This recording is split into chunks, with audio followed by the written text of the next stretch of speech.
evening, everybody. We got a new guest. We got Scott coming on tonight. He spent a lot of time doing some analytics for us. I did a whole host of analytics. This is not about the offensive line. It's not about the receivers. It's not so much about Tua, although Tua is probably the primary piece of this puzzle. But we're going to go into a whole host of stuff to kind of dial in and try to get closer to understand 22 and the 23 offense. And Scott will do a lot of talking tonight, and he's going to – his premise is Tua better served with better receivers or a better offensive line? And then I'm going to add some surrounding context. So that's going to be the majority of the thing. It will, as we get into this, we'll see how it plays out with the draft. Receivers a big talk. Offensive line's a big talk. I've got a great viewer who wants me to bring some PFF Jackson stuff. I'm not going to go over it too much. I'm just going to put it up on the screen, do a quick thing so he can look it over on himself because I couldn't find it in my podcasts. And then I had created a stat called blockers per pass. And I'm just going to give my little methodology on it so you guys can do it on your own. It's the vanilla version. I'm working with Scott and some other people we're working on trying to tighten that up. And then the last part is AI. The addition of Rob Everett, the real serious concentration of somebody who's dealing in analytics and technology. And I believe AI is getting incorporated into that. And what the possibilities of AI in football, which is very, very creepy. I can't even know I'm talking about it. But that's what's going to be on the menu. But most of it's just going to be this stuff with Scott. So Scott's the guy in the middle. Cody's the guy at the end. You've seen Cody before. Scott's the new guy. So Scott, tell us. We did a little interview talking. We talked for a while, but we really talked. Tell us how you became a Dolphins fan. I thought it was really, really interesting. So kick it off there, Scott. Yeah, it was like it was totally organic and kind of like a fluke. So I'm from Baltimore, so that's where I grew up. And I was a football fan since the 70s, and I was a big Ken Stabler fan when I was a kid. Snake. Yeah, and then so that kind of stopped me from being a Colts fan. So that's why I didn't. So I was liking the Raiders. I was actually at that double overtime sudden death Ghost of the Post famous game. That was here at Memorial Stadium. And Christmas Eve, I was here for that. So that kind of like started the whole, love of football. And, once he retired, I was kind of looking for a team. But then what happened was 84, the Colts left town here. Middle of the night, that was a big thing. And what happened was we didn't have a team. Networks, the locals, that's the only way you could watch TV watch games back then. They decided that the Dolphins were going to be their kind of de facto home team because of the Shula tie-in. Remember Shula used to be the coach of the Colts, coach of the Dolphins. And so all of a sudden the Dolphins games are on every week. And then the perfect, intersection there was, that's when Marino popped in 84. So I'm watching every week Miami games, and Marino is lighting it up. And for a kid like me who grew up with that Raiders passing circus, to be able to see something like this every week, and those Isotona gloves. I mean, it just sucked me in right away. 4,800 yards or 5,000 yards or every threw for back then, 48 touchdowns. Yeah. So anyway, at that point I was kind of in. And I have not missed a game ever since. That's awesome. Yeah, you got a good memory for things too. I keep finding, man, I took me hits in the head, but you remembered a lot of stuff. I'm like, it's all just foggy for me. So we're talking about a lot. I'm like, oh yeah. I got to get some memory pills. So, all right. So we were also talking, I thought it was very interesting, is you're a computer programmer. You're obviously a smart guy. I went in the arts direction because that's not my thing. So you two went into the smart money-making area. You like numbers. You like analytics. I like film, but I learned to appreciate analytics, and I've learned that the marriage of the two is really critical. I thought it was really cool, some of the stuff you were telling me about how you got into analytics. And this is old school, guys. This is more old school than me. He's going to tell you a story that is so old school, you're going to feel like we just went black and white. So tell us, just tell us about your old school analytics gaming stuff. All right, so it was way before Madden or video games existed. So we're talking was first created. we're talking about in the 70s. So if you were a real football sports geek like I was, the way you could be involved was they had board games back then, and there was a series of board games called Stratomatic, and they had football, they had baseball, they had basketball, and it was all based on statistics. And the cool thing was each year, they released like a new card set. So it was a strategy game. So you would call your play at offense. On defense, the person would set their defense. It's all on a board. And you'd have little tiles representing the different players. And you had cards that were based on the stats, what the guy did the year before. And it was pretty nuanced. Like for running backs, they would have a column for running inside, a column for running outside, another column for between the tackles. Quarterbacks, they had flat, medium, and deep, different columns for that. That's cool. Then they'd have the column if the defense guessed right, if they guessed wrong. But then there was factors. If you blitzed, it would change things. And ultimately, you're rolling 3 dice and stuff would happen. But it was amazing how close, because my father and I would play like whole seasons of this and keep stats and all that. So anyway, long story short, that's how I got into being interested in the numbers. And, that's how you end up memorizing a lot of this stuff too, because you play all these games, looking at these cards, these numbers just get cemented in your head. That's great. That's great. So I tell you, we were talking about it, and it's funny how things go.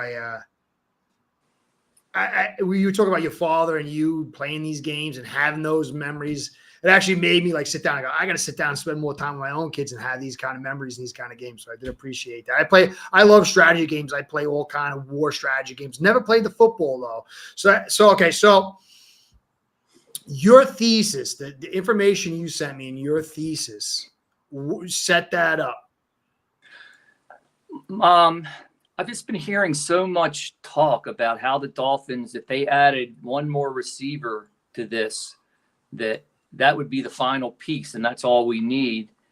And my contention is that we desperately need a better offensive line and not more receivers or better receivers.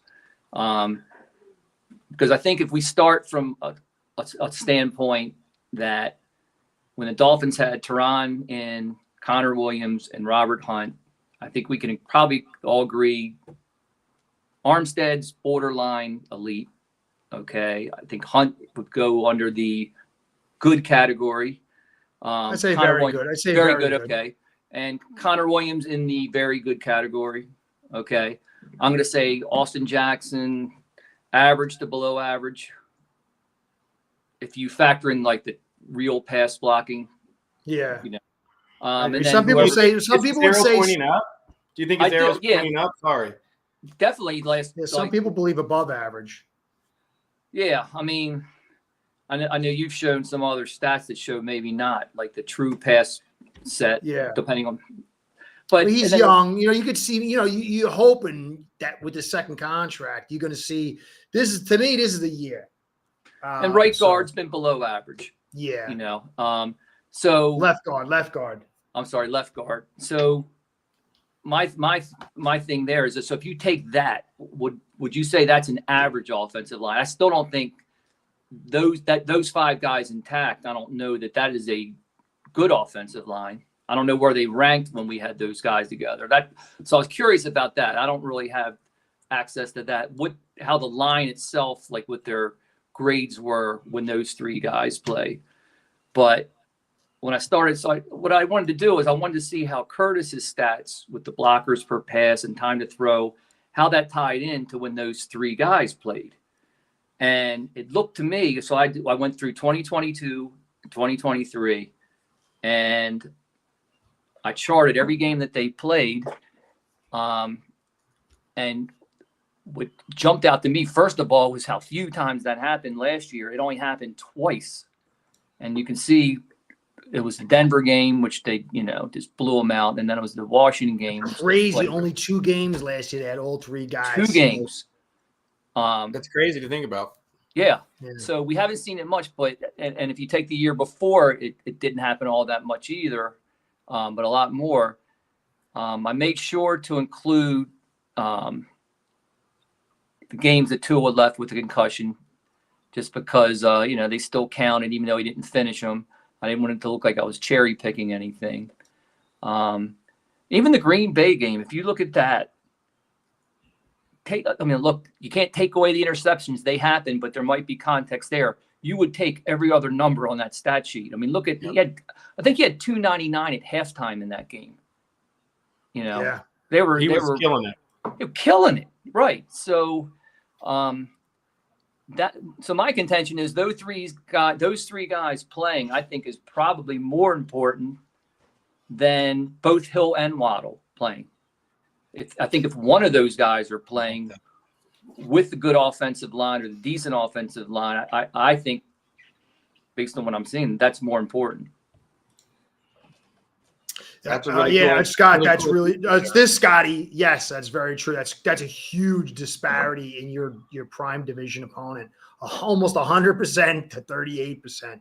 Big. Crazy. But, look, I don't want to fixate too much on the offensive line. People have been saying that. But because I want to understand that football is a team sport. Everyone creates synergy for the other person. And so the offensive line, Tua, the receivers, the tight ends, the running backs, all this stuff comes into play. And there's a lot of stuff that we can break out here to kind of show context, to kind of head in certain directions. But on the face of it, you could see, and we'll go through the numbers, but you look at Scott's numbers, in 2022, Tua had 3,253 yards, 23 touchdowns, 6 interceptions, 109 quarterback rating when he had all three of his guys in. And that's with being knocked out of 2 games. 22, you got a small sample size. You get 586 yards, 6 TDs, 0 interceptions, and 155 quarterback rating. When he had these 3 guys in over 2 years, 10 wins, 4 losses, 3,839 yards, 29 touchdowns, 6 interceptions, and 114 quarterback rating. Now, I want to create some context, and I'm going to let Scott and get back into it and Cody talk into it, because Scott and I were talking and there was stuff that was coming up I didn't really realize. So there's no final answer to this. I want to hear you guys take this information and then process it and let's find a conclusion. And then we're probably going to have to keep finding a conclusion. But if you look in 2022, our intended air yards were 9 yards per pass. It dropped to 7.6 in 23. So the intention, the original layout of the offense was curtailed by 1.5 yards just about. So we pulled guys in to get a more conservative approach. We also upped our screens from 5% to 15%, 3-fold rise in our screens. Our blitz percentage, despite all this, DCs ended up calling 3% less blitzes, from 25.7 to 22.7. Now, also within this mix, our play actions dramatically dropped from 43.1 to 29.6. I mean, that's a 13% drop. But then you could see, which was good for us, and you could see how we were able to get these unbelievable numbers. Our blockers per pass, you see a little green box over here, BPP, my little thing. 22, we had 6.21 blockers per pass, and then it went to 7 with our play actions, but that was 43% of our plays. So 8 guys, 43% of our plays, we ran only 3 guys in routes. Everybody else was in. 23, though, we dropped that number, like I said, and we went from 6 to 6.1, which was 0.11 less blockers per pass, and then a strong 0.31 in the adjusted blockers per pass. And then our time to throw went from 2.52 to 2.33. And so there, you can look at this and you say, well, McDaniel was suffering from some of these offenses, and you can say that, being out, and they drew this thing in. But by drawing it in and throwing it quicker, they were able to overcome certain things, whatever you want to say. But still, Tua had a better year this year than last year. And that kind of says something about the kid. And I got some other stats to wrap around to say that, yeah, you know what? I might not like this offensive line. I think that they're doing these things. Scott might say that too. But whatever you believe, when I show you the rest of these stats to support what Scott is saying, you're going to see what a good season this kid had between 22 and 23. And I'm look, you know, and so it's not going to be a final point of view, but that's a lot of stuff to swallow when you're trying to look at it from a philosophical overview standpoint. And there's more stuff that we could bring into this. So, Cody, what do you think about everything so far? And then we'll get to Scott. You just hit us with a lot of stuff, guys. A lot of really good stuff, too. Like, this is what I'm looking for in life. I can't stand the internet discourse of people who think they're just from what they saw with their eyes. They come to this conclusion, and they're hammering it in. And it's like, I'm trying to open up to – I just met Scott, but I could tell you right away he's a guy I'm going to listen to. Curtis, you guys put in the work. And this kind of affirms how I look at it. And the stat of, yeah, they stopped rushing. They stopped bringing the blitz is because they're getting there with 4 guys. No problem. I didn't put that down. I missed some stats on this, guys. I do apologize. There's more stuff I want to put on here. I didn't get to it, though. And every stat you brought up was not a positive one in terms of how we're running the offense and our holes with our team. And Mike is a smart coach. And as much as I didn't like his play calling, you can look at this and say, well, the guy had to go with what he had. The guy had to use the horses he had. I told Curtis once, said, why don't we just run it on 3rd and 1? Say we're running it. We're going to beat you. And he says, you can't do it if you don't have the horses. So all these adjustments are directly tied to the offensive line and the guys we have and their limitations. And Kurt Warner's the one that said what Tua was doing in this offense with some of the issues was top level stuff. And my ears perked up to that, and this kind of confirms that. So. You know what's funny, too? I watched one by Kurt Warner. It was towards the end of the year. Did you see this one where he was questioning how Tua was being coached in certain situations? Like why he threw the ball, in certain situations and who he threw to. He was kind of questioning the progression. Yeah, I saw that one, yeah. Yeah, that was interesting, wasn't it? But the one thing that I will say, I love Kurt Warner. The guy Me too. Poops more knowledge than I know in my head. I'm not saying that. But I was very, very surprised that he didn't really say anything about the offensive line. There was time he's like, oh, there's pressure. Like, I was very surprised he didn't associate the protection levels and the lack of blitzing in his assessments. So that was the only thing that I found. I thought it was obviously really good. But, I didn't hear him mention that at all. But I thought it was a great bit that he did. And he actually mentioned, why is there no audibles? And why is there no hot routes? Yeah, the hot routes is, yep. And that goes back. That's the one thing before I'm sorry, I cut in for a second. It's like when we do this stuff, it's philosophical first. Like if I interview you, I'm the owner or I'm a GM and I interview my coaches, I first say, what's your philosophy on coaching? What's your philosophy on the team? What's your philosophy on the offense? And this stuff really is macro ideas. But it really does present, I think, good pictures. So what do you think, in all the stuff that we put together, Scott, what's your final assessment with this new little bit of data I put in there? What do you guys think? I mean, what I think is, what I saw with this is a lot of these narratives, there's more context needed. Like, we can't play well against good teams. Well, if you look at the list on this game, there's some good teams in here. There's some good defenses. New England's a good defense. Baltimore's a good defense. Buffalo, I mean, if you look at the end of 2022, that Buffalo loss, if you remember, that was, there's another narrative, can't play in the snow. Yeah. That was snowing. As a matter of fact, our players were getting pelted by snowballs, if you remember, when they were running goal line. So that's big game on the road, all those things. And I remember watching that game. I thought Tua in that game was one of the best players on the field. He was not answered a lot of questions. Oh, yeah. He answered a lot of questions that day for me. Definitely. I thought McDaniel dropped it by not running the football. Yeah. So that narrative to me got busted. There's your big game, there's your road, there's your pressure. No, they were all kind of answered there. The reality is these failures we're having against big teams and on the road, my opinion, we've never had our offensive line intact. If you look at last year, you got 2 games. None of those were those games people are talking about. I don't care if we have 5 fast guys out there. If we're getting pressures in, 2.0 seconds, especially sooner or later with all the tricks and everything, you got to be able to strap it up on 3rd and 9 when they know you're throwing, and play action and all that other stuff doesn't matter. One man's got to block another man.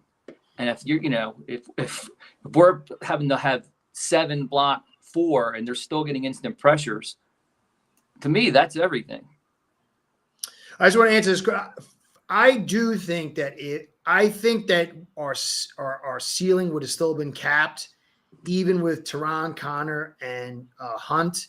But I think we would have won a playoff game. I think we might have won some more games.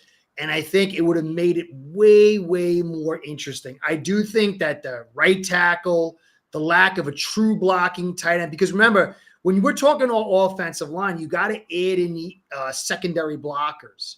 And we don't have any really good run blocking tight ends, or tight ends that can run block pretty good and then catch really well. So the tight ends and the offensive line, I think, come together. But I think with Hunt, Connor, and Terron, we would have probably won more games. We'd have had more consistency.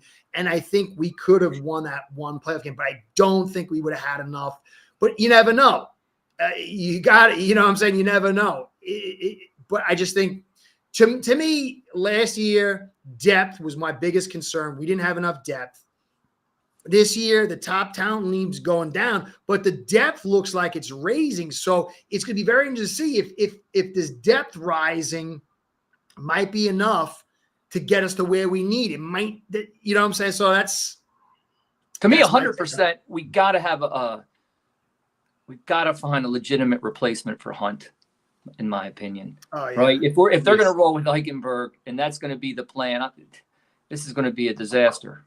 I don't know if Fortuna makes it to 21. I hope he does, though. He's a tackle that can play guard, right? Yeah, he's like 6'4", I think. So, interesting. There was some articles that came out that said that Greer is actually playing smoke and mirrors. That they're really targeting. A lot of the AFC scouts think that they're targeting an offensive line at 21, offensive line player. I don't know if it's true or not. I think it's totally whatever. I'm just saying. Yeah, and I don't think the height's a problem. If they need someone temporarily. Remember, here in Baltimore, the Ravens used Jonathan Ogden as a guard his first year. Oh, Jonathan Ogden! And do you know how? Listen, 6'9". Look, you know, hey, I like my offensive line. He's 6'9". Do you know what kind of athleticism and bend it takes for a 6'9" guy to get down in the stands like that and then work out the trench? That guy is, I don't know, man. That guy is not from planet Earth. I totally forgot about that. I got to go back and watch some film. I cannot. He played guard all year. Yeah, because it was, I might be wrong. I think it was Leon Searcy was the other tackle. I'm going way back. But, wow, dude, I cannot believe that. That guy was 6'9". Could you imagine him pulling?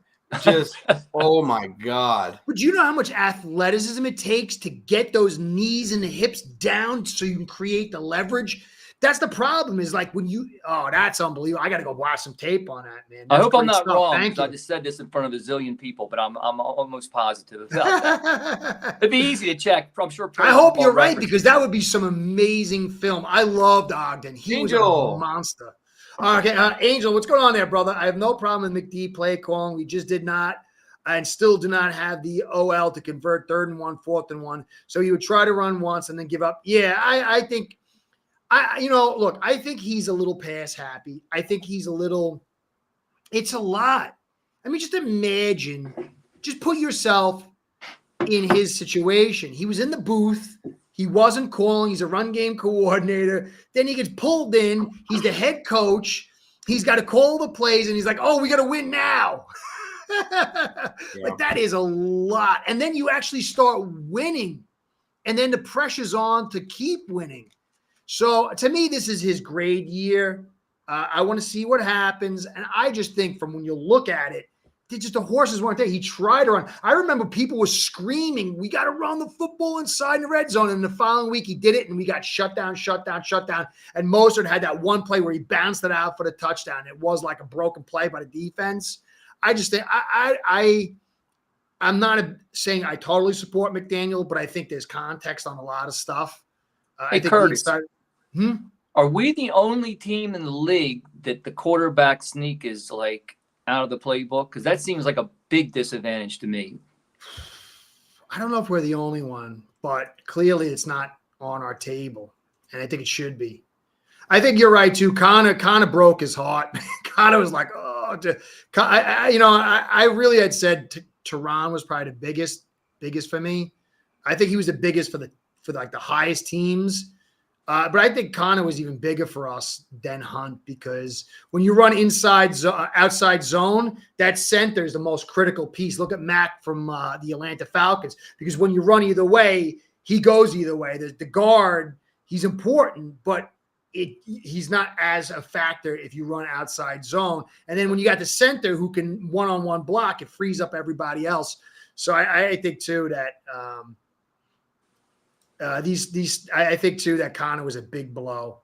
I think losing Connor was like losing Terron the year before.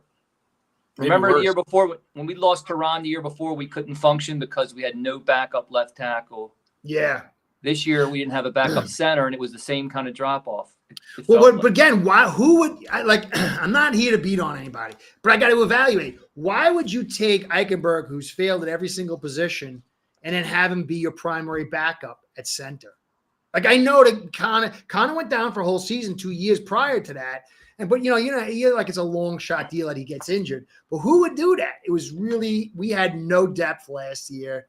But I like the depth that we're bringing in this year. I like that Brewer doesn't have any injury history. Right now, last year we had Terron, Connor, and Hunt, and we had 3 fire breaks. Now we're down to 2. We got Terron and Brewer, depending on who we get in this draft or in free agency. But there's a lot. Driscoll is kind of decent guy you can bring in there. Lamb's a decent guy you can bring in there. You got Wynn. Hopefully he's a backup guy. So, I don't know. It'll be very interesting to see. Before I move on to some other slides, I want to focus on Tua, what he's done this year and last year. It's not to say I've said for a long time, the guy's not elite yet. He's got to prove to be elite. I think there's certain things that he's not allowed to do that's not gotten where he can help him to get there. But I want to show what this kid's doing in the fair context. So is there any other stuff that we want to bring out on this that we missed, Cody and Scott? Scott, you did a heck of a job here, guys. This is good work. And guys, take this numbers, have information, look it over, and put your ideas next week. Try to brainstorm. I'm sorry, Scott, keep going. One thing I didn't have a chance to do, I'd be curious to see. We had a couple games, maybe more than that.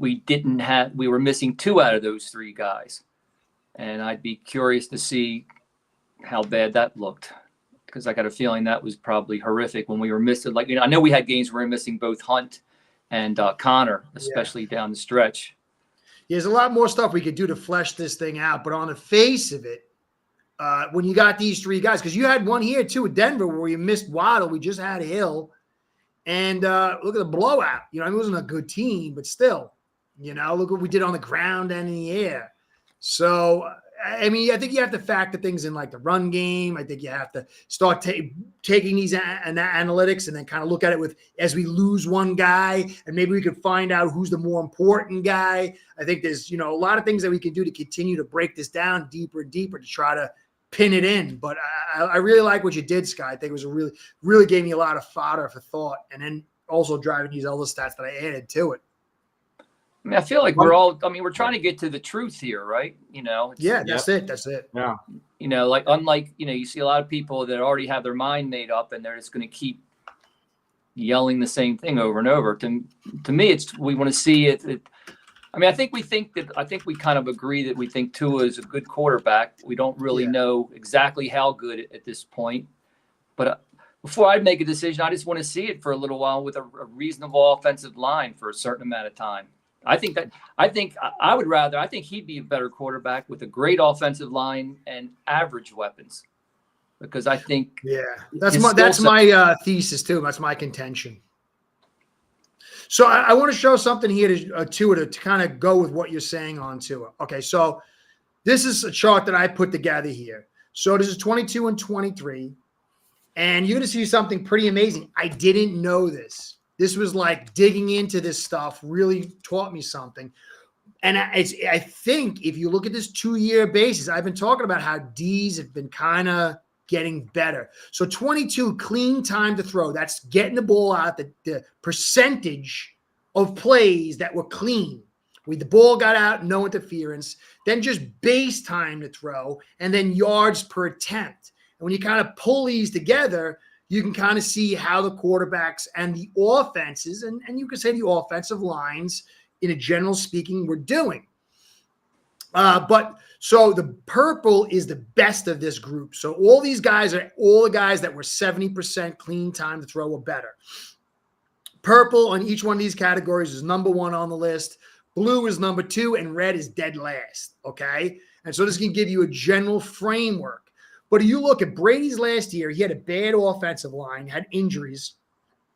80% clean time to throw. That is one of the best I've ever seen. He's unbelievable. 2.13 seconds. And that matches and supersedes in some ways what Tua did this year, except when you factor in 6.8 yards per attempt.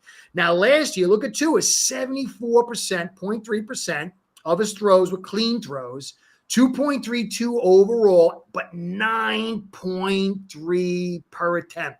That is the highest by a half a yard. And you can see Goff is the lowest. You can see all these numbers here, 70%. There's 1, 2, 3, 4, 5, 6, 7, 8, 9, 10, 11, 12 guys with 70-plus clean time to throw. And you can see 2, 2, 0, 2, 6. You can see all the way down, all the different guys. You can look it over yourself. But then when you look at 23, there's only 2 guys that had 70% clean time to throw or better. I put Burrow there because it was 69.5 was close. And then Love, 69.2. You can see Burrow, he threw his 2.12, which is almost what Tua did, the 2.09, but 6.5. But look at Tua, the only guy for 2 seasons to have just about 75% clean throw time. Nice. And he went from 2.32 and dropped it to 2.09. That is staggering. There was a drop in the 9.3 to the 8.9, but that's still one of the tops in the league. And so that speaks volumes of what this kid is. It's not saying he's the best of all. It's just a stat. It ain't easy to do. He's the only guy or him and Lawrence, to do it 2 years in a row. And so that talks about something. Obviously, the calls, the blocking, the receivers, but you can't just dismiss that. You can't. Now, we were in the thing. I would have added here. Scott told me, look, hey, what was the intended air yards? We did these things. We dropped the intended air yards. But the yards per attempt still was 8.9 to 9.3. So they brought things down in intention, and then the yak got higher. And so that was a brilliant little move. You pull it back just a little bit, get the ball to your awesome receivers, and then let them create the extra yak rather than sitting and holding and putting the ball farther. And so the yak went up a good deal from last year to this year, but we raised the screens. Now, you don't run screens unless you're getting blitzed a lot or you're concerned about pressure. And that can go back. We can dig into the offensive line. We got blitzed less and all that other stuff. But Tua still was able to navigate this thing. Now, you can say, offensive, All right, so I want to show you another stat that I worked on. And it is time to throw and time to throw blitz. So your clean time to throw is this. Hey, everything comes out. This is pretty much this is what you're trying to do. When your clean time to throw is 75%, this is the intention. This is the time frame. This is the depth. You don't get 75% of your plays to come out like this if this is not what you're intending, okay? So that's your intention. So in 2022, the time to throw was 2.32, and the blitz time to throw was 2.44. Now, the only quarterback in the league that had equal was Dalton with New Orleans, 2.35, 2.35. There was no one in the negative. Now, this year, you'll see 1, 2, 3, 4 in the negative. And then when you factor in this lowering of clean time to throw, it says something. It says something league-wide, whether it was a season anomaly or it's a trend. I don't know. This season, when you compare all this data, you'll see whether it was an anomaly or it's a trend, okay? But if you look at 2023, O'Connell from LA, not a good quarterback. 2.42, 4.2, flat. Okay, so when the blitz came in, it was the same as the clean, blitz and clean. So the blitz was getting in, likely because O'Connell can't process. He's not that good of a quarterback. And maybe there was some breakdowns in the offense. I don't know. But you could figure that processing is probably one of the problems. But still 2.42, which is actually pretty high as far as the protection. So I kind of put it more on O'Connell, okay? Then Flaquito, who came midway through the season, who lost both of his starting guards and had a awesome and then crappy offensive line. When we look at the interior versus the exterior, he was 2.49 and 2.41. Still very high. Even the blitz time to throw is still very high, but it's in the negative. It's 8 less, 0.08 less. Then you look at Cousins, I'll get to 2 in a second, 2.56 and 2.53. That's a very high time to throw, even though the blitz comes in a little quicker. These are extraordinarily high amounts of time. Cousins sort of mobile, but not really. I mean, it's not. He'll hold the ball and take the hit. Yeah. So he's holding, he's waiting, but they're blocking for a pretty good amount of time. But then you look at Tua, 2.09 clean time to throw, which is mind blowing. But then 2.08 blitz, and that speaks to the offensive line not being able to hold up. You see a dramatic drop in the blitz protection, 2.44 to 2.08. And if we go back to our original numbers, you'll see that McDaniel, yes, he lowered the intentions of where to target that football. He got it out quicker. He used the screen, and that's partly for the blitz too. But we also pulled back some of the protection. We pulled guys out to block. But we still, even with that, we had 2.08 blitz time to throw. And some of that is because we like to throw fast, but you're not telling me that that's good protection. No. And then you can look at the year before, when you look at Scott's numbers, we had, it wasn't the full season, but we had a bunch of games with 3 of our best, they're elite offensive linemen.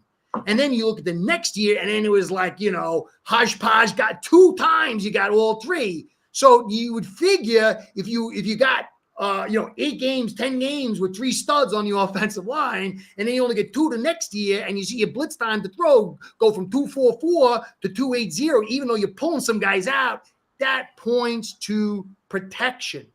But it also points to Tua they're not throwing because Tua can't read. They're getting it out fast because the protection ain't there. Do you understand? Does that make sense? Yeah, but would that also help explain the Tua's not good off strip, Tua can't create? Look, if you got 2 guys going out, 3 guys going out against 7, and your play's designed to get out in 2.1 seconds, and then it doesn't happen, what are you improvising with? You have 7 guys in coverage against 2 or 3. That's a good point. If we looked at like Jalen Hurts or some of the guys that scramble, at what point, what time, 2.4, 2.35, we don't know, but we're not even making it that far. Right. That's a good point. So yeah, these are great. This is warming my heart, guys. Keep it up. Thank you. Because I believe in our quarterback, but I also believe we our O-line has been so neglected. And what if we've been so overachieving and we don't really know kind of how good this team can be because we haven't really seen how far a good O-line can take us. So I don't think when have we had a good O-line since we've been watching? And we have incognito, man, 2012 and 13. 16 is the last one that 1 year. Oh, the Unicorns? The Unicorns were the last time. It's been – but the good news is it sounds like we're hedging our bets if we don't come out of the draft with some O-line, at least knowing that there's guys like Risner and Laken Tomlinson. Like, we've talked to those guys. But that maybe means those guys we're going to get enough. somebody. We're going to get those them. Guys are enough. Yeah. What if they're enough? What if those guys just stay healthy? Because if we could get to 2.2, 2.3, that's maybe crazy to say. Enough. But wow. Maybe Risner's enough. Yeah. And what jumped out at me is that those games from 22 is there's 3 games where Tua throws a pick. 3 out of the 12 games. There's a 7-game stretch where he doesn't throw an interception. He doesn't throw an interception either game against Buffalo. Like, it's revisionist history to say this guy doesn't play in big games. Like, it's just a narrative that is too easy for so many people to grab onto when there's stats like this just looking right at you saying, hey, bud, maybe you got to be a little more open-minded about what's going on with your team. It's a little more nuanced than, how black and white we want to make it sometimes. To me, look, I'm not a big fan of Chris Greer. I don't like the philosophy that he builds with. But maybe maybe you get a Risner in here. Maybe you get a Laken Tomlinson. Maybe you're going to be dropping your top-level talent. But if you raise the floor with your depth and you can get that 2-2, maybe that's enough. He just signed with the Seahawks. Risner must be the guy then if they're going to try to get them. That stinks. That was the first name in that article, right? Was Risner. Yeah. So maybe this, look, I don't know if Tua in the big moment's going to make the play. I don't know if he's going to, stay calm and cool. But this kid's doing a lot with the stuff around him that a lot of guys couldn't do, but maybe Greer.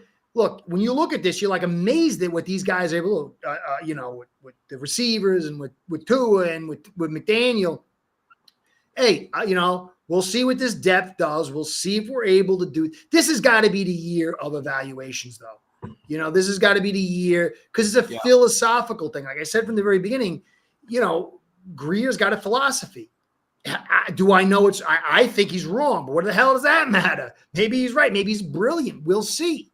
But we're going to see at some point, but it's clear, this kid's doing. I think it's more about what Tua is doing with what little he has and McDaniel's doing rather than, Greer sucks or whatever. We'll see, I think part of the problem too is though that having these 2 receivers actually is almost like hanging an albatross around Tua's neck because you're supposed to be great with these 2 guys.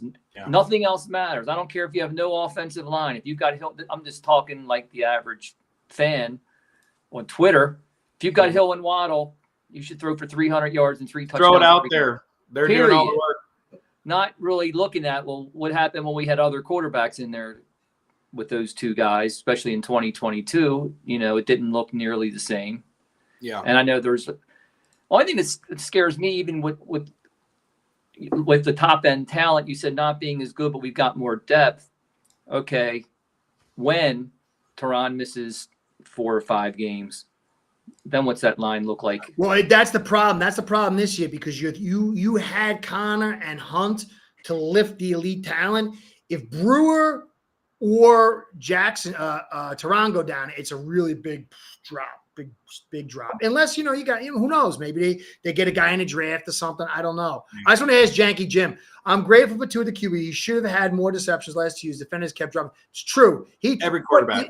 He throws picks that he shouldn't. There is certain points it's like whoop, but then you also not to absolve it, but to create the framework around like, well, why is this happening? Not totally because he makes some dumb decisions. There's 100%, but he makes. I remember Marino doing stuff that I was like, what the hell are you doing? I'm not saying he's Marino, but there's a certain spirited quarterbacks that just think they could fit in anywhere. But he got the ball out 75% of the time, 2.09. but he was under pressure 25% of the time. Yeah, they said he can only throw when everything's insane. perfect. Everything's perfect. He can throw. They love to say it's like, show me that stat and tell me when everything was perfect for Tua to throw the ball. Period. I'll tell you what. One thing I thought he did a great job of cleaning up. Reminds me, some ways he reminds me of Tannehill in that I remember with Tannehill in the 7 years. Yeah. Remember, like every year there was something he did get better at. Like first, Tannehill could not throw a long ball. Like he was just totally inaccurate. Then he got better at that. And then Tannehill always had problems with the ball knocked down for as big as he was. I remember, especially in the clutch, third and one, throwing a slant, it's going to get batted down. How many? But I thought Tua did a great job of cleaning up the underthrown deep balls. I mean, I felt like we did not miss open deep balls last year. If we had a guy, I mean, look, you can't, when a guy has like half a step, that's not like an open deep ball. That's a perfect throw it takes. But I'm talking about when we had guys open deep, we never missed. And you take that for granted, but you see a lot of games where quarterbacks will overthrow that and they'll clap their hands and go back to the huddle. There's a lot of money to be made, though, in hyping Tua and destroying Tua. Tua isn't the greatest quarterback, and he certainly ain't the worst. He's somewhere in the middle, and you're trying to evaluate him. Yeah. I think the kid's got things to grow on. I think he gets a little nervous in the big moment. But I also think you put so much on a kid, you make him throw the football all the time, make him throw it fast, and there's loads of pressure. Is that a winning formula? I don't think so. I think, look, you got guys like Burrow, I think, are a little bit tougher mentally. And then you got Dan Marino. And then you got the next level. Look at Allen. I love Allen, but Allen gets nervous and screws it up too. You know what I mean? Like sometimes you got to take stuff. Look what they did with Allen. They took stuff off the plate. They ran the football. They focused on the offensive line. And he was a joke and be bumped out. And then all of a sudden he wins the division. Yeah, they took Diggs off his plate. They kind of Cook became the focal point of that offense. I didn't like seeing that, but you guys making some good points tonight, man. I'm really enjoying this, so keep it up, man. Me too. I hope people are listening to this, because that Dunning-Kruger effect that I like to talk about is real. And, I mean, we could all examine our own lives and find out where we do it, but I really think a couple of GMs could come on here and give you their legitimate, flowery praise of Tua, and they're gonna dismiss it and say, oh, that, it's public speak. Like Colin, I'm not going to say his last name. He knows what he's talking about. I'm going to go with him, so. It's pretty crazy. I believe in the guy. What surprise? I'm sorry. Go, Scott. Say what you got to say. Yeah, I'm sorry. The clutch thing surprised me a little bit because I thought that was kind of cemented in with Alabama with all those big games and the big performances. That surprised me a little bit. I have a theory. I have a theory on that a little bit, and it's he dominated in college. Alabama dominated in college. How many games were really like those games that Tom Brady won for years, the ones that Patrick Mahomes wins, that it's a one-score game, it's a battle, somebody's got to find a way to win it. Tua just dominated. I can't tell you how many games were super close. In the games that were close, we saw Tua do special things and come from behind and just look like a savior and be like, yep, this is the dude. And I think hitting the NFL and trying to find his footing, I don't think he was ready for that kind of a competition, that kind of a stage. He wasn't going in knowing I got the number one ranked offense, defense. This is Alabama. We're going to murder you. It was a little different, and he's found his footing. He's got somebody that believes in him. He's got an offense he's known. He's running the same plays. Like, I think, as Curtis said, this is a great year of evaluation for not just Tua, not just for Greer, for me. Like, this is the year, if you really don't believe in these guys and this GM, just really watch this year. And barring injury, people say no excuses. I don't like that, but we're going to see. If you just look and listen with no opinion, the best you can, you're going to learn everything about this whole build, everything we're doing right now. That's kind of how I'm looking at it. I mean, that's a thing. Look, Greer's going to be here this year. He's going to be here next year. Unless something disastrous happens this year, next year, it might even be the year after that. So you just got to – there's nothing else you can do. You watch a team, you evaluate. That's why I try to take it from a football standpoint. But this will tell us a lot. If there's so many variables, if the offensive lineman falls to him, Does he not take him? Does he take the receiver? Does he take the edge player? I mean, you just got to keep going to the end of the season. I think that, you're going to have no choice this year or next year. They're going to, I think the general theme is like, all right, maybe we might take a little step back and then we get all the picks next year. Certainly by the end of next year and this year, if you're combined, then we should be done with our evaluations. It should be clear unless we're winning. And then, you get 2 wins in the playoffs and then you go, okay, let's make a push for it. But we've got to see success this year and next year of some level, I think. Yeah. We got to hedge our bets. We can't say even injuries. We need to say we're all going to get injured, so we better have some damn good backups. Every team gets injured. We got injured a lot last year, but man, we was sitting pretty and we just collapsed. Yep. That Titans game really was like, that hurt, man. Even with all the injuries, if we'd won that Titans game, I can't believe I turned the game off because I had no lights and I'm listening to the game like, we got it wrapped up, honey. Let's hang out. I can't stand listen to the radio thing. I was like, and I came, wow, we lost the next day. That was mind blowing, man. I went to one game last year and it was that one. Ouch. Yeah. You're saying that? Yeah. Good pick. And you could it felt like it was going to be a party ahead of time, but you could feel it with the 2 or 3 minutes left. You could just feel the tightness there. Yeah, that was a big choke from the defense. And earlier somebody posed a question: if the injuries weren't a major factor, what would we have done to close the season out? And there was something going on with the defense and the coach. It's clear that's where, if there was any rift in our team, it was on the defensive side. If they're healthy, maybe that's not something that pops up, but it didn't seem like everybody was going the same direction on that team last year, especially on the defense. So, hey, but you know what the weird part is? The defense had more injuries than the offense, and the defense carried the offense in all the critical games. Just not key injuries to their they were able to have guys that could come in. Linebacker got real iffy at the end of the year, but Holland was out for like 4 games or something. It just seemed like we had some guys to play a little more depth in most of the positions. It was the O-line that murdered the offense there. Could also go back to the philosophical construction. Offense, we talked about this the other day, Curtis. The offense is fragile. The way it's constructed has trouble on the road if it's too noisy because you can't get the play in time. Then you can't do the motion. The speed gets negated if it's cold. I hope we drop some of that motion, man. We got to we're small. We're small, right? Small guy. Doesn't matter if you're playing in rain and mud. It doesn't matter how fast you are if it's icy field. So it seems like the defense probably not as susceptible. I mean, defense didn't cost us down the stretch, in my opinion. Losing 21-14 to KC. Yeah. You would take that in a heartbeat, giving up. I was actually 14 because remember Tyreek Hill gave him 7 with the fumble. And the offense still had a chance. In all these games that we lost, the offense always had a chance. And those are probably some of the things they remember about Tua last year, is in those really bad games, right at the end, there usually was a chance in some of these games this year for the offense to do something, and we just kind of pooped the bed. And that's Tua's fault. And some of it is, but I mean, it was the Philly game bothered me. That was the one interception that really bothered me last year. Was, I don't know if you remember, it was the Philly one. I think we were driving for the tying score. That we were like they're 30 or 40 in the fourth quarter, maybe 6-7 minutes left. Yeah, I go back and you remember it was deep down the right sideline. He was just a really sloppy, bad decision. He done that's look, no one's perfect. Second down or something. He needs to work on some of those dumb throws. Some of them aren't dumb though. Some of them were just bad communications and stuff. I mean, some of them are dumb. Yeah, I mean they used to have a saying when I was younger. They don't say it much anymore, but they would say quarterback's in love with his arm.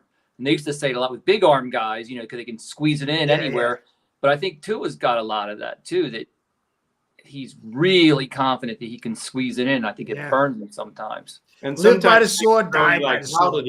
How did he get it in there? How did the linebacker not turn around? The linebacker literally just had to look and move an inch, and that ball's deflected in the air, but somehow you knew he wasn't even going to turn around, And he'll do that on 1st and goal from like the 3. Throw a keyhole pass that you can't even believe he tried. Yeah, I hope that gunslinger gets reined back a little bit and we can become more balanced. Curtis and I are agreeing that we would love to see a power game. We understand the run game is going to be what it's going to be. the outside zone, everyone outside moving fast, but we still got to get it going up the middle and get that inside. I want to get Mims. We're talking about Ogden. I want to get us a monster that looks like he's from the movie 300. And that Mims guy, if you get Mims and you go get Calais Campbell, you just added 2 7-footers to each side of the ball, and Mims can move. Campbell's still a free agent? Calais, last I checked, as of yesterday, that guy's amazing. I got this dream of let's add 2 7-footers, and then you draft Sweat. Oh my God, you just became just a bully of a team. I don't know. I don't know if we're going to go for Sweat. I really like him, but I don't know. Those issues, right? No, I don't even think that. I mean, I don't know. I just don't know if that's where we're going to head. I'd love it. I don't know. Like, if he Chris, falls, look, I don't like. I'm not a Chris Greer guy. There's a lot of things I don't like about the guy, but he is a smoke and mirrors. He's the guy, the riverboat dude with the feather in his hat. He's like, woo, put it all on black and good. Whoa. So I don't know what the hell this guy's gonna do. Sometimes he surprised me to the positive. Sometimes like the Zach Tom, so we'll see. I mean, if he goes and grabs an edge player and a receiver in the second round, then I'm like, all right, we'll see. I'm gonna, but maybe he gets the Sweat. Maybe Sweat falls back to us now. He picks him up and then he grabs off. Maybe he's totally selling us a different direction. I don't know. I doubt anybody knows, and I doubt the people who do know aren't saying anything in that. And then camp. you don't even know because you don't even know who's going to be there. Yeah. So, maybe he's like, all right, we're really got to get this offensive line. I want this guy, and this guy. And then none of those guys are there. And then he's got to grab the end. And then people are like, well, dude, you suck. You're not grabbing the offensive lineman. You know what I mean? But the guy's not, so it's hard to evaluate. But I think that in that 21 range, you could get a JPJ. I don't like the Ella dude, the Ella interior guy. But this guy, I don't know. But maybe not. I don't know. We'll see. We'll see. I want to just get into something real quick. This is not to knock. I have a guy, DF. I'm gonna give him the time sequence. He's an awesome dude. I think he played big time ball. He's a real good guy, man. I really like him as a comment. And he was looking for these stats. He hasn't had the PFF stuff. So this is Austin Jackson. I'll just do it quick here, so it's got some time to look at it. Then we'll move on because I know people get upset if I get too much offensive line in here. So you can look pressures allowed. He let up 26 pressures, which is not good. 5 sacks, which is okay. 97.5. He had the easiest job in the game at 209. But then you look at TPS, pressures allowed. It was 94.4. 97.5 is below average. 94.4 is bad. Okay. So it's not to say he's going to be bad this year. There was times he did good, but this is the efficiency rating when you compare the amount of snaps, performance, and how he did it. So DF, this is for you. This is not a stellar performance. Let's hope the kid does better. I'm not going to beat on him because then I'll have to say, I'm sorry, Jackson letter or something. I don't know how it works. So DF, this is for you guys. Anybody want to look at it? There you go. Jackson, he had some good spots, but that's not what you want for your right tackle. That's not a guy you're going to say, I'm going to rely on. Now, it could change this year. We'll see. That's that. Yeah. Okay? There was some injuries with the guy, right? There was some injuries. Well, a little bit towards the end. Yeah. Everybody's injured. Yeah. Well, plus, He isn't he 23, 24? He's young. No, he's 25 now, or 24 maybe. He's 20, and he's in his 4th year, right? 5th year? So he might be about 24, 25 now. So he might have a little bit more room to physically so. grow. And I think he got screwed too, to be fair. He was drafted too high, which put too much pressure, which forced him in early. And I'm not telling you I'm not played big time football, but I trained martial arts. I trained in wrestling. I did play football in junior college. I understand it. If you're forced into pressure and have to perform right away, your techniques get compromised and bad habits build bad techniques. But if you can be brought in the right process and you develop good habits, then you develop good techniques and your production will be better served. He was rushed in. They moved him from left tackle to right guard. Then they moved him to right tackle, and he was struggling a lot. And I don't know if anybody's been there. I did a little bit, but when it's like some people Curtis, you're really too hard on him. He's a human being. Dude, have you ever been in a film room with your coach and the players? They ain't playing like that, dude. You don't do like a bad play and they're like, oh, kid, it's all right. Get him next time. They ain't saying that. You screwed it up. You lost the game, you moron. You know, like, I mean, not necessarily like that, but it's not like, you know, hugs and kisses.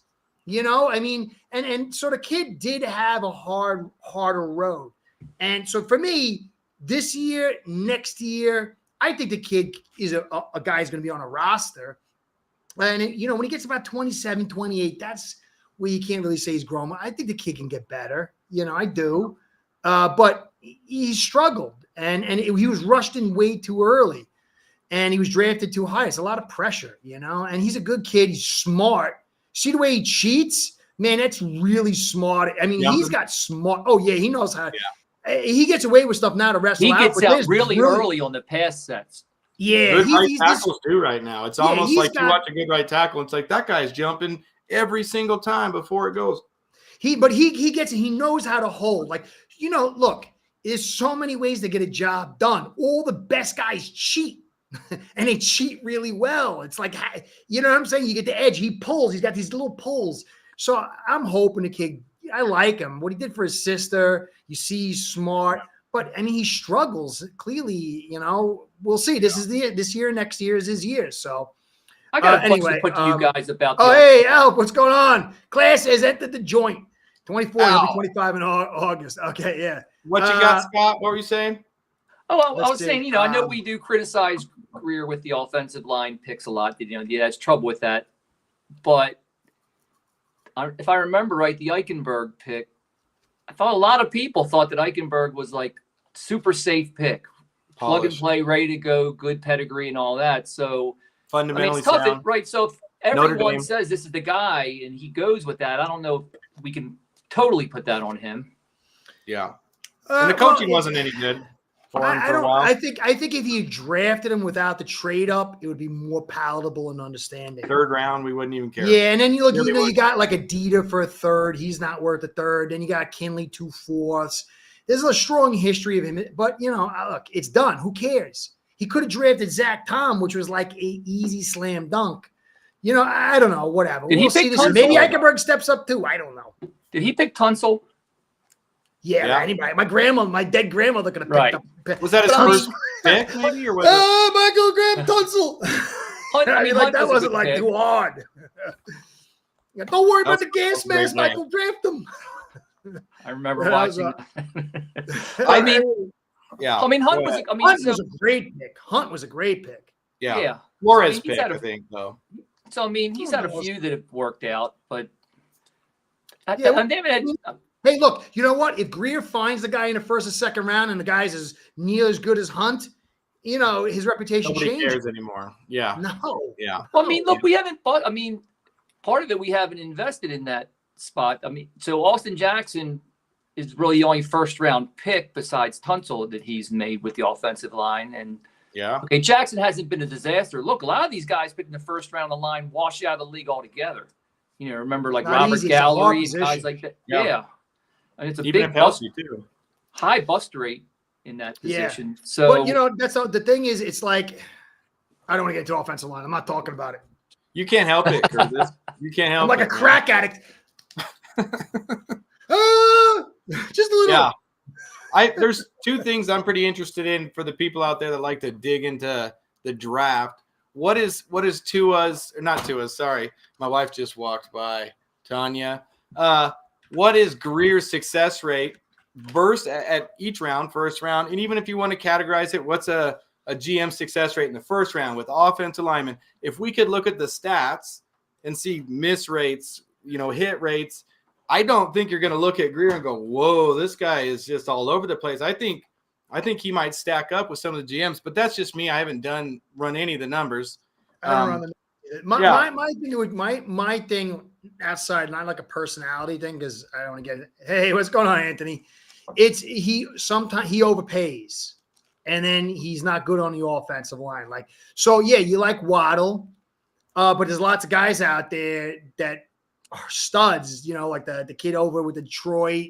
They didn't have to pay the first round. They didn't pay 2 first rounds for. So, and then you look at, Hill. Hill's great as an acquisition. That's a major piece of the team. And who wouldn't take him? But you paid all those picks, So he has a tendency. And then you look at Eichenberg and Kinley. What's his name? Yeah, Kinley. So he overpays a little bit. And then he misses on the offensive line. The guy obviously does good things. I mean, he's a master wheel. To me, I was a huge, nobody believe it, but I was Mr. Chris Greer when he got rid of Tunsil for all those picks. I was like, that's brilliant. My problem was he should have kept trading back. He should have kept doing what Belichick did and keep massing the picks. But he started spending so much that the depth started getting compromised. So if you keep trading back and you don't overspend, then you can keep that hit rate because you're spending all your picks and you got so many, and maybe you trade back and staring for next year. So that was my thing with him, not from the personal standpoint, just for his expenditure standpoint. And then the offensive line. Like, I didn't understand getting rid of Flowers for a 7th round pick and going the next year. Like, didn't make any sense. There's stuff going on behind the scenes there. Yeah. How do you get Kinley, who's he looks like a globe? Yeah, I mean, that's crazy. That was crazy. We're going to move to an outside zone, and then we're going to see if Kinley can work too. Well, whatever. That wasn't going to happen. I just hope he grabs the guy this year and gets it done. Yeah. I have a philosophy, Curtis, not to take up too much space here. I know we got a lot of experts here to talk, but I think guys coming into the draft, this younger generation, even Tua, he's a mentally strong guy. He was raised right by his parents, and I think these guys are coming in and they're not ready to be men. They're not ready to be the draft classes that were, 10 years ago. The sport is getting a little softer and generations get a little softer. And I think some of these guys, hell, we needed a soft coach like Mike McDaniel to bring out a bunch of guys that were down from some hard coaching, because I don't think this generation coming up can deal with it. And I think that's the shift. And it takes some of these guys a while to find their footing, call them soft, but I just think that's kind of where we're going in the NFL. You said young offensive linemen, there's stats that they're not coming in ready to play. And I don't think it's just physical. I think some of these guys are just, I don't know. It's just taking them a while to get to the mental side. And Tua's got to be able to lead this team and feel confident enough in his abilities and his leadership. And that doesn't come just overnight as a young guy, So that's kind of got to be the limited reps, right? I'm sorry, Scott. Keep going, brother. Don't you think it's got to be the limited reps they're allowed? They're only allowed X amount of padded practices now. They don't work much, so it's got to be tough for a young guy. I think nothing is in the NFL is like a one thing deal. So let's say you got Torrance in the 2nd round, okay, and Torrance had a pretty good year. It wasn't a great year. It was a pretty good year. Started out good and got a little trouble, but he was flanked by vets, and so where the kid comes in, so you can grab a kid that's got talent, but if you put him in a system where guys next to him aren't helping him out, then there's a problem there. Yeah, I believe the reps are a piece of it. I believe it's a very difficult position. People are so enamored by the quick guys and the pretty guys that, the receivers and the quarterbacks. But to me, the hardest position in the NFL is offensive line. Did you hear what Harbaugh said about that? Yeah, I put it on my video. Yeah, don't get Curtis started. Don't get Curtis started. What are you kidding me? Put the clip on. Pull the clip up.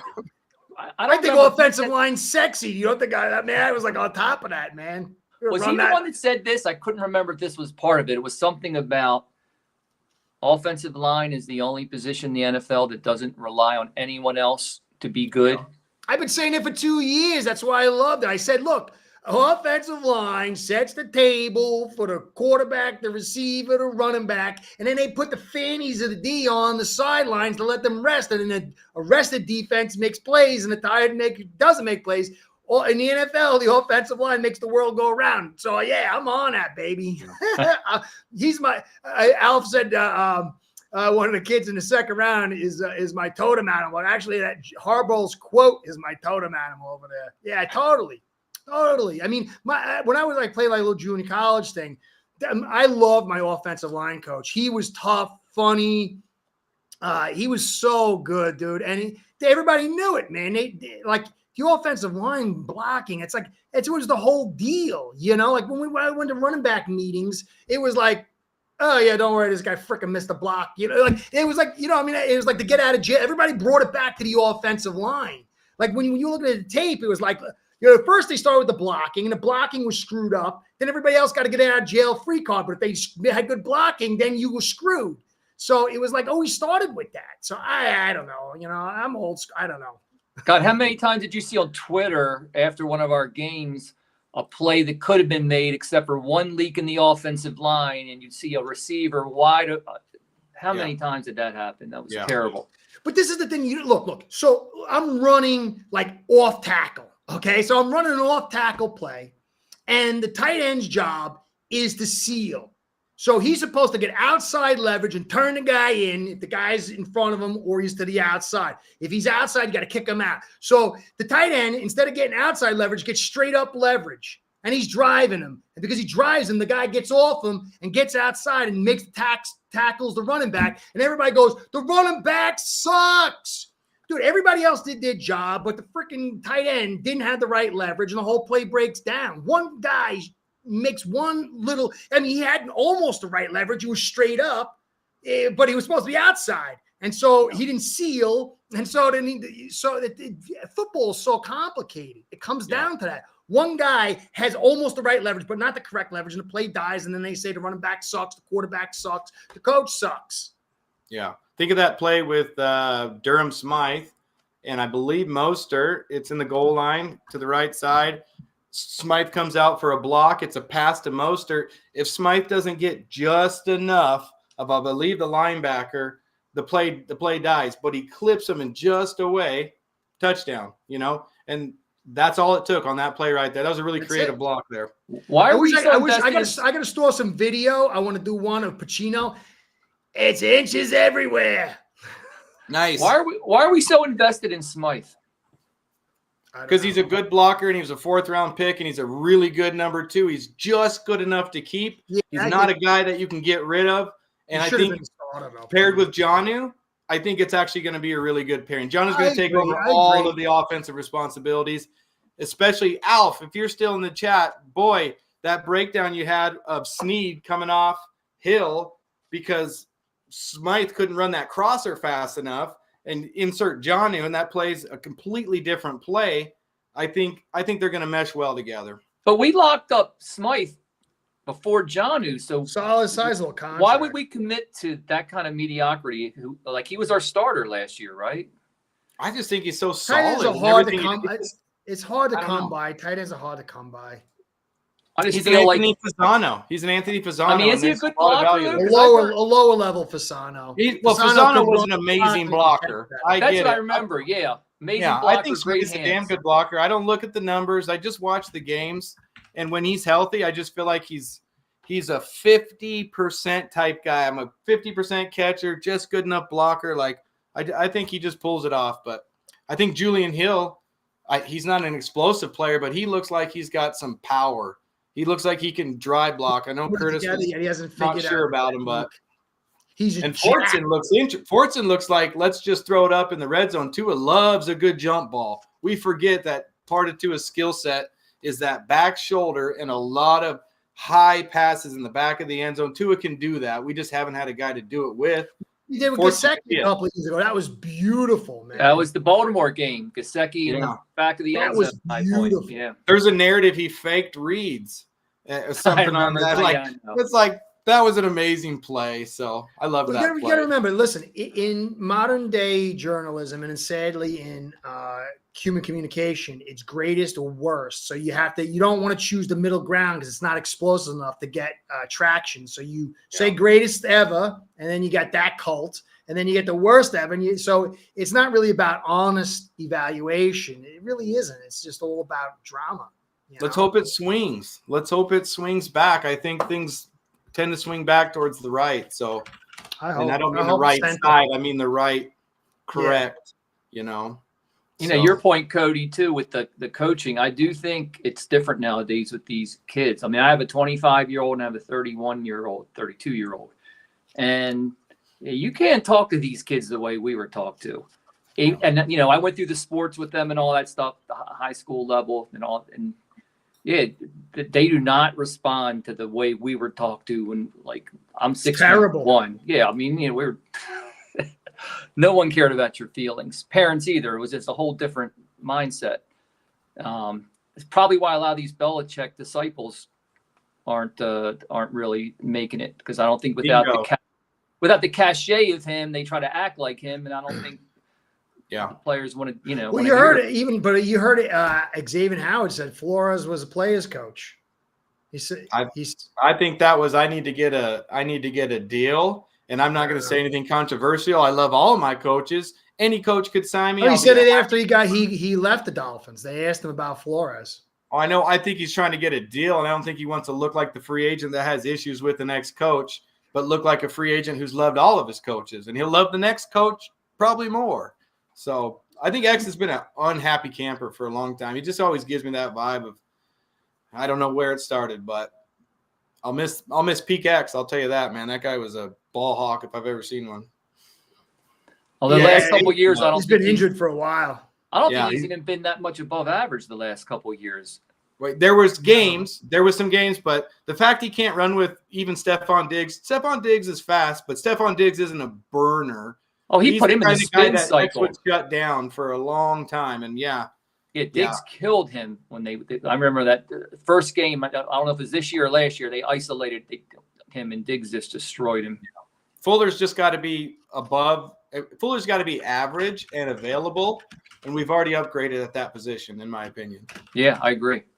So, and I don't know much about Fuller. I don't want to look at not the Redskins. That's not a team. The Commanders numbers with him, because anytime I think of the Commanders, I just think that was a wasted year for everybody involved. So, well, the PFF numbers are tremendous on him, though. Good. He was like a 85 or something like that. Yeah. PFF last year. They're saying Tyreek burned him, and it's like, yeah, Tyreek burned a lot of really good players, and he will next year too. So. So I want to bring this up. TR, what's going on, brother? You said X hated Flo. So then he's lying. PR game. He's playing the PR game. That's it. But how do you buy? So if he lied this time, then how do you, whatever information you got the last time that he hated him, how do you know that that's true? I think he did. What lie do you believe? Both sides. I think he said both sides in that same interview. I think he said that Flo was really hard on players, including players that were making the right play. He wouldn't. He said he didn't gas people up and stuff. That definition of what you just said, that's not a player's coach. So you said he was a player's coach, but then you gave me a great example of him definitely not being a player's coach. So I think he's just playing the PR game. But, I heard a couple of things that sounded bad about it. I don't know how true they are. It might have been Omar Kelly or somebody saying this, that when he was here, they had to walk single file in the hallways and no one was allowed to talk. And Albert Wilson said something like that. Yeah. And I almost got the impression it seemed like the defensive guys liked him a lot more than the offensive guys in general. I didn't hear any offensive guys speak up for him. A lot of the defenders Hunt did. Hunt liked him. Did Hunt speak? Yeah. But who knows? Who knows? They grew up in the same city. I believe they went to the same school, the same high school. They did? Something like that. That's why I said when we were talking about Hunt that it was a Flo pick.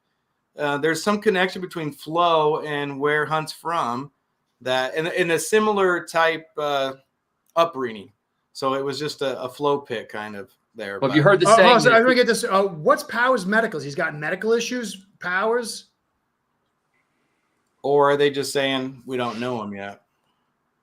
I want to hear about that. Yeah. Also, what's your thoughts on my last comment about the development of offensive line in college?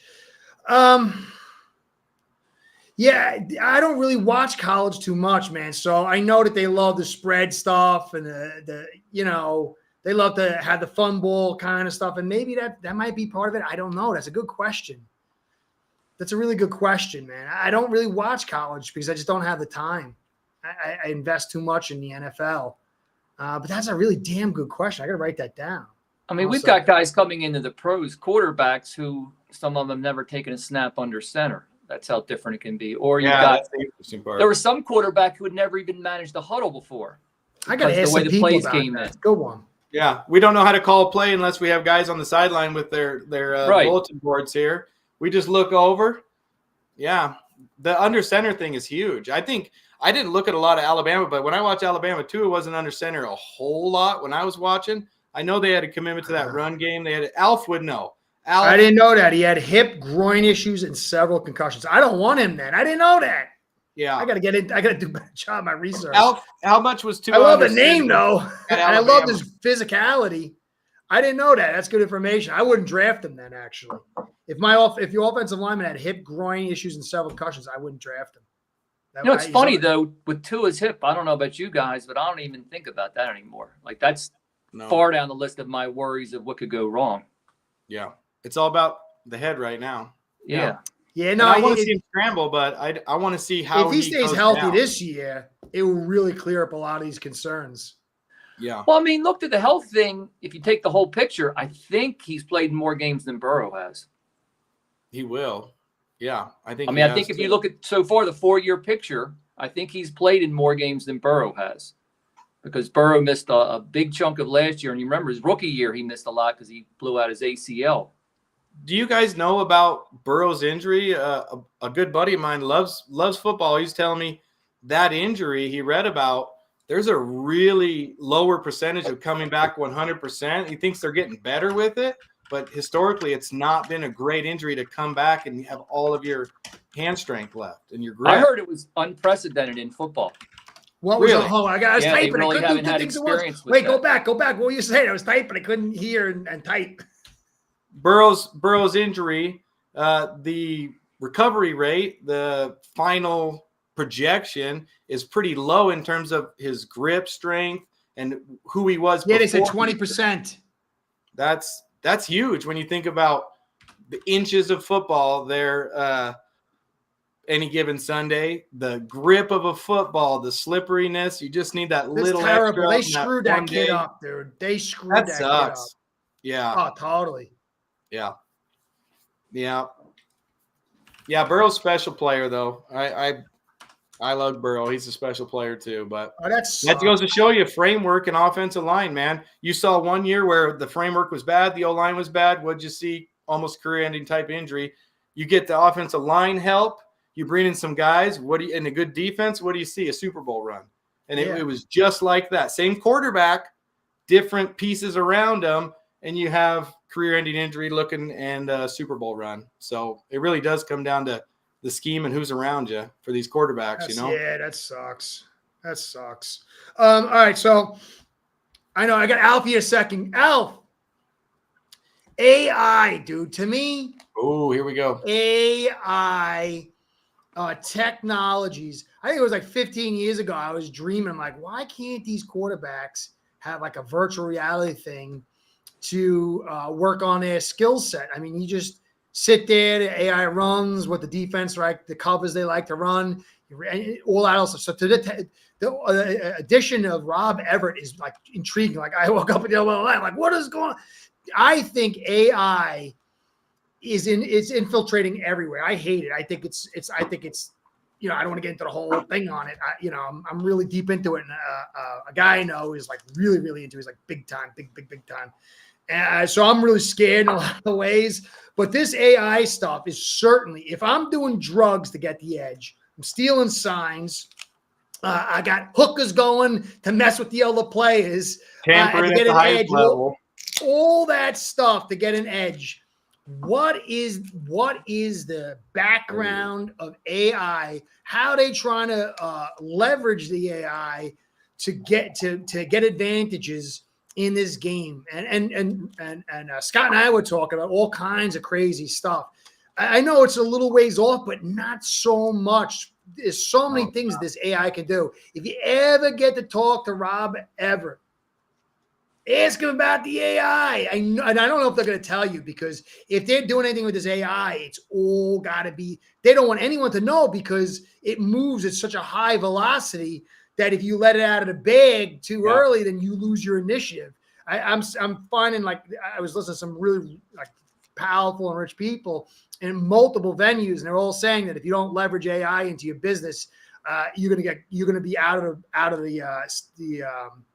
the loop, because whoever does leverage it first is going to get such a distance on you, you're going to be left behind. So they've got to be leveraging AI and all this different technologies beyond the AI. I think this guy, Rob Everett, is really, really, really fascinating. I think there's so much that could be dug underneath to figure it out. So what do you guys think about that and my little Terminator thing?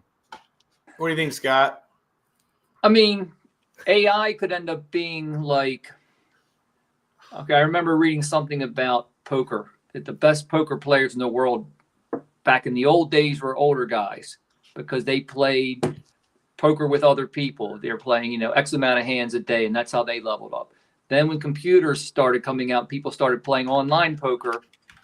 You have these young kids, 21, 22 years old, playing 100 hands a day, thousands of hands a week.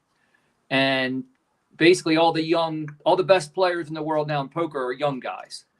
Yeah. So it's because of the amount of reps they're able to get. And kind of like, people play enough Madden, you start getting really good at clock management just because you've been in. They were suggesting that coaches should play Madden more, not from the football standpoint, just from clock management. Because if you do a 2-minute drill and figuring out when to call your timeouts and when not, if you do it 20 times a day or 30 times a day, that's a lot more than a head coach who does it 15, 16 times a year, or maybe less, depending on how much that situation comes up. I think the AI thing, that what Curtis is saying, you can put a headset on a guy. If Tua can play 10 virtual games a day in a real setting without taking hits. Oh, that's unbelievable. Think how much you're going to be able to level guys up just from the mental perspective. Well, think about this, though. Think about this. Wait, hold on. Wait, think about this. Think about this. So if you take your AI and you say, pattern this particular play, and you run the film through, you see their tendencies, their tendencies, you're able to evaluate their speed, reaction time, and whatever else, then you can send that simulation into the simulation of the quarterback is playing with the simulation of the receivers. You could start gauging reaction time, separation time. There is so much stuff that can come out of that could gain an edge. You just need small edges. As Pacino said, there are inches everywhere. And this is you can simulate leverage. You could simulate leverage. What's it look like if they press? What's it look like if they're off? What's it look like if you inside release on this? It's crazy when you. Do you think this is a legit concern? I remember when Tua came out. One thing that came out was his Wonderlic was like 13, I think. I remember that. Yeah. And I know Wonderlic's not everything, but most of the other guys have Wonderlic's at least in the mid-20s. Wonderlic was -17. I know. Because he probably didn't give a shit about it. He probably just like, I'm getting this done here. Pick a guy and let it fly, right? I can play. I don't need to take it. He was instinct. If you remember, do you remember when what the heck's it called? The defense. Zone blitz. Oh, I can't remember. The defense came out when they were dropping a D lineman. I can't remember it now. That was zone blitz. That was when Buddy Ryan did the 46 on him. He would always throw picks because, this is what it is. He had really good peripheral vision and just reaction instinct. But as soon as they dropped those linemen, he's like, pick. Well, we went through a thing too where the other teams were on our audibles. I remember that. Back when Jimmy Johnson was there, that we lost a playoff game, and they said they knew all of our audibles, and they were jumping right into the passing lanes. But also when Marino played, it's a lot different game as far as how complicated it was. They expect these quarterbacks just from the mental perspective. You've heard these play calls. How many words are they? 15 words for a single play call.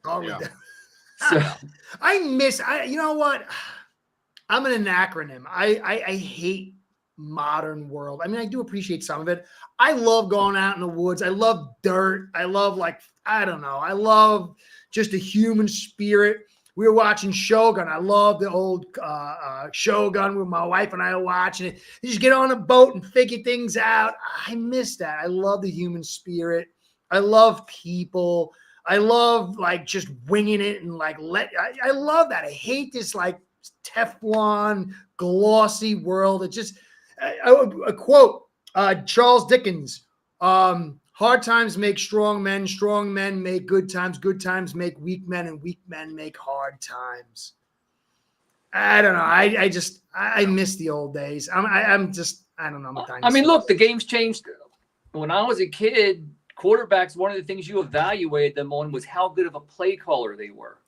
Oh, yeah. How good they could set the callers. defense. Yeah. They called everything. Yeah. So it's changed a lot. So that, I mean, do you think that is a concern, though? Because we're expecting Tua is supposed to have this. We know to be great, he's got to have a lightning fast processor, right? To make up for the other. Year 8, right? Yeah, but you're never going to get your full. To me, there's so many things inhibiting Tua's ceiling. So, okay, so processing speed. Part of it is the maestro. Look at Rodgers. He gets to the line of scrimmage. He's got Hackett, the dunks. Oh, there you go. And he just gets to the line of scrimmage. Okay, you're over there. All right. And he gets to the line of scrimmage right away. And he's like, okay, hot route, fly, boom. He calls the line of scrimmage. But if you get there late to the line of scrimmage and you're moving all the motions, you really don't. Breeze was able to orchestrate because he got to the line of scrimmage. With like 12 seconds.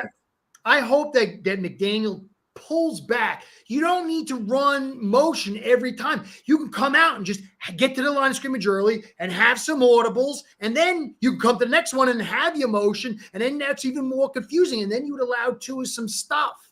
You know what I mean? Like something New England did back when Brady was there, I kind of remember they were having an issue, and they found a way to shorten their play calls. You know, they got it down to either less words or less syllables or whatever it was. Yeah. But got to do something. That's on him this year. He's got to do something to make this off. First 2 years, I get it. You're marinated in the system. You got most of your skills who understand it. You've got to get to the line of scrimmage. You've got to be able to take advantage of mismatches. Like, remember the Texans game? People are like, Fangio. We got to the line of scrimmage, and they had a 4-3. And we ran it on a 4-3 when we were struggling to run against their nickel all day. That's when we should have thrown in that second to last drive in the Texans. But we had no ability to manipulate, and we're not able to let Tua take advantage of that. You know what I mean? Yeah. Actually, that stat you showed, I think it was last year, and I don't know if you've gotten back to that, but it was really depressing. It was basically teams that play us sit nickel and dime all game. Oh, yeah. Most teams are doing that, but they're able to stop our run. Right. We can't do anything about it. We can't run inside even when they're playing nickel and dime. That's why, like, people think of me like I'm a bad guy. But the inside run, you don't need to, be the Dallas Cowboys. But if you have no inside run, you can't affect the philosophy of the D coordinator. Because remember, everything starts at a philosophical level. You put your game plan. You're not saying this play, that play. You're looking at the philosophies that you're trying to express, and then you create the plays, and then you put the positions in the players in the position to facilitate that philosophy. So when D coordinators come up, they look at us and they say, "What are we going to do? We're going to run wide. We're going to screen. We're going to throw pocket posts. We'll go deep sometimes and maybe an out." So you're philosophically saying, listen, we'll put 4 guys. We'll stop the run. They'll try to run inside on the run. We'll stop them. They'll be off schedule on second down. And then we're going to double down by putting 7 guys in coverage and take care of the pocket post. We'll take care of the screen. Rush 4. Yeah. And did you see what we had to do? We're handcuffed.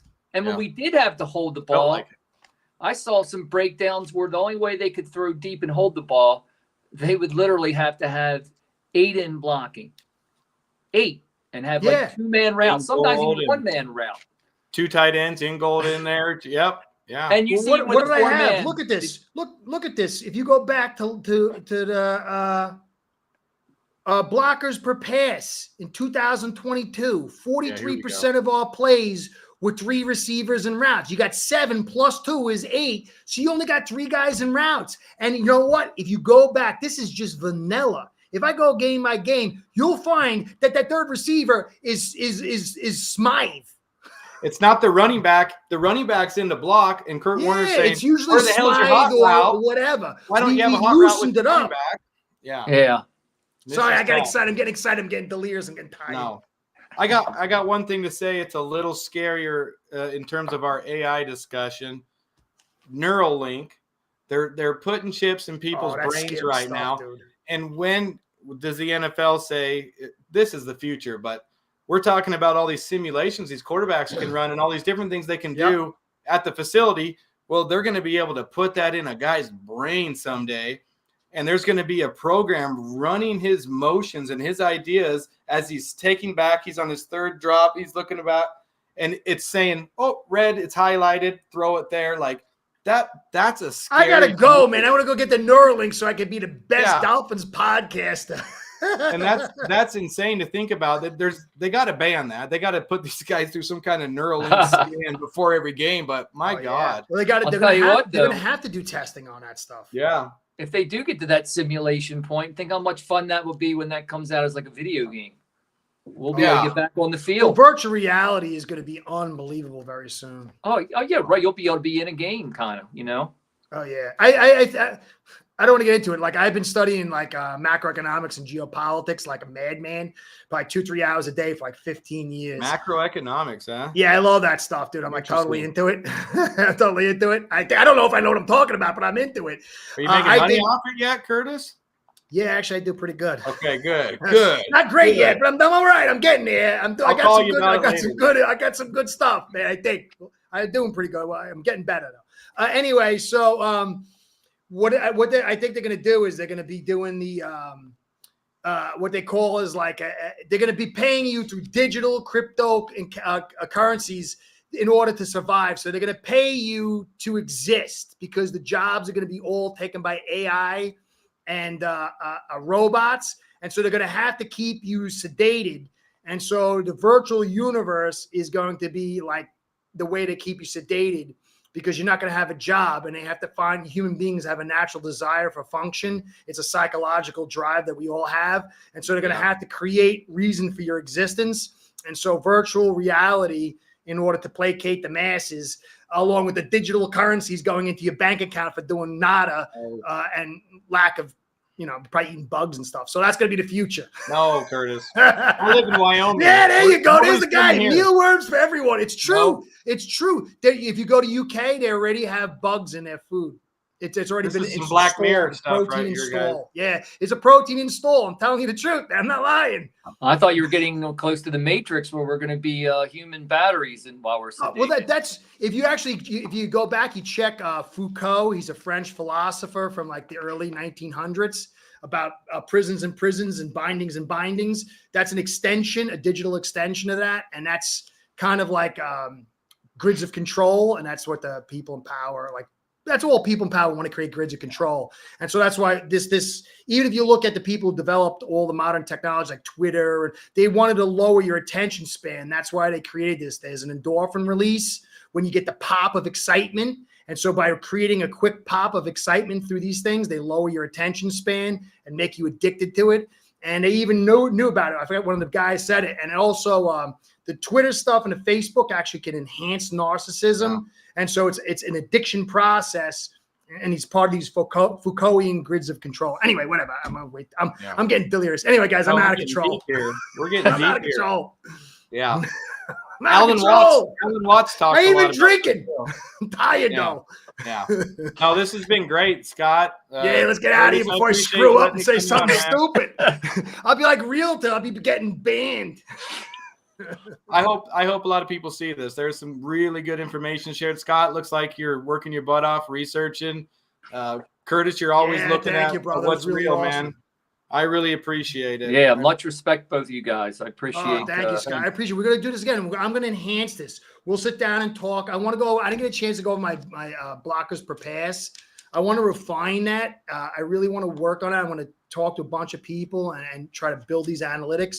Because to me, the last bastion of analytics is the offensive line.